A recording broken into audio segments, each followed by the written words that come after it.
Flavours of Tamil Nadu சீரீஸில் episode 14 கன்னியாகுமரியோட முந்திரி கொத்து. வாங்க எப்படி பண்ணலான்னு பார்க்கலாம்.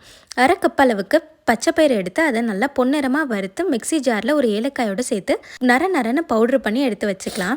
இப்போ ஒரு கடாயில் 1/4 கப் அளவுக்கு துருவின தேங்காயை நல்லா பொன்னிறமாகிற வரைக்கும் குக் பண்ணிவிட்டு அதுக்கப்புறம் அரை டீஸ்பூன் அளவுக்கு வெள்ளை எள்ளு சேர்த்து அது நல்லா எள்ளு பொரிஞ்சதுக்கப்புறம் இதில் மிக்ஸ் பண்ணிவிடுங்க.